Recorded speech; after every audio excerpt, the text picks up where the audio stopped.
So I just wanted to pop in and share a couple of thoughts that can be helpful as you're building your own calendar and starting with those personal time blocks first. One is you may need two different versions or three different versions of your week. And I wanted to give an example that I think you can quickly understand. Let's say that you're in a divorced relationship where one week you have your kids and one week you do not have your kids. Those weeks obviously look a little bit different. You're going to have freedom to do some things when you don't have your kids, say in the evenings, that you don't when you do have your kids.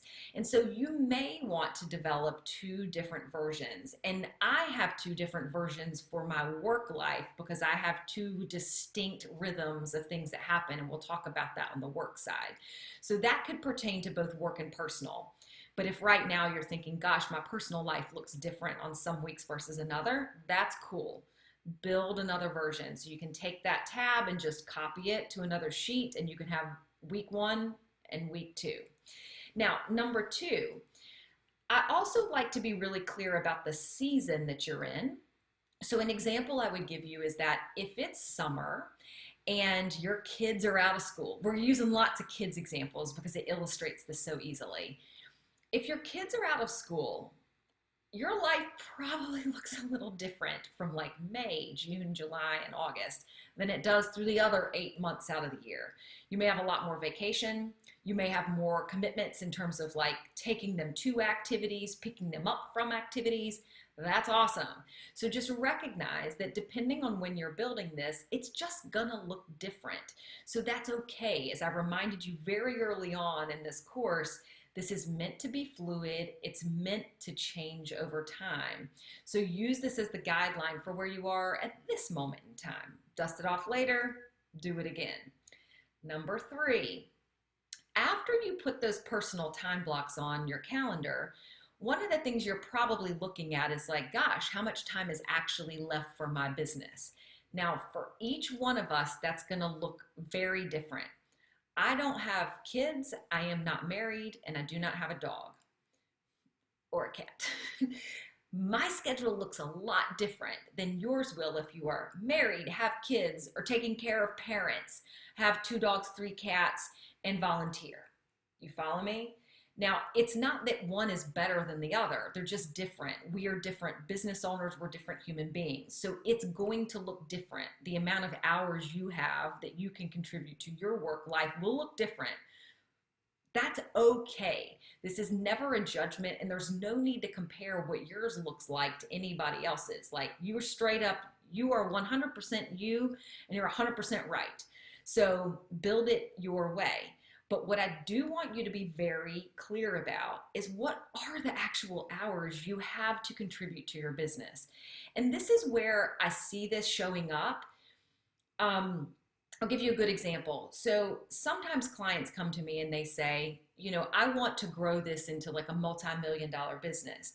But the nature of their life is that they only have about 20 hours a week to contribute to their work. And I want to be very fair with them when I provide them coaching to say, is it possible that you can do that with only 20 hours a week?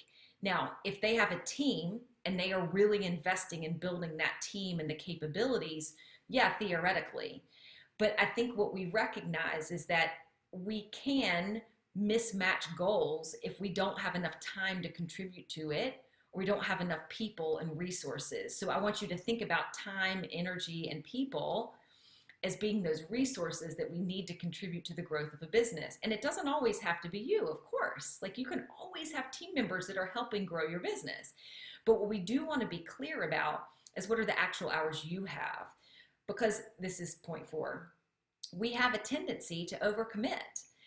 You already know this. We wouldn't be in this course if not. I mean, we all have been through that, and we're all probably to some degree still doing it. We're saying yes to a lot of things without really thinking about, can we accommodate them? So I want you to be very clear about the amount of time you have to truly work on your business and be present in it, because this is what helps prevent you from overcommitting. It's what helps you make better decisions about what to say yes or no to. And it's what helps you define very quickly what can come off of your plate. Now, you know where I'm headed with that because we're getting ready to go into putting those business things on the calendar, right? We're going to probably have, many of us are going to have some friction. We're like, oh my God, it doesn't all fit. And that's okay. But I want you to have that understanding of it. So as we approach this, just know, like we're working from a place of your reality, right? Some things are going to need to change, and we are actually going to work through revisions too. So that's all part of this process that we're all unfolding. So for now, I want you to build the calendar with the intended work, or excuse me, personal blocks that you want there, and make sure that we're getting that on the calendar first. Then we're going to go drop in the work blocks, and then we're going to see what revisions we need to make so we can move it into something that's really actionable and helps you live a more free and free flowing work life. Okay, see you in the next video.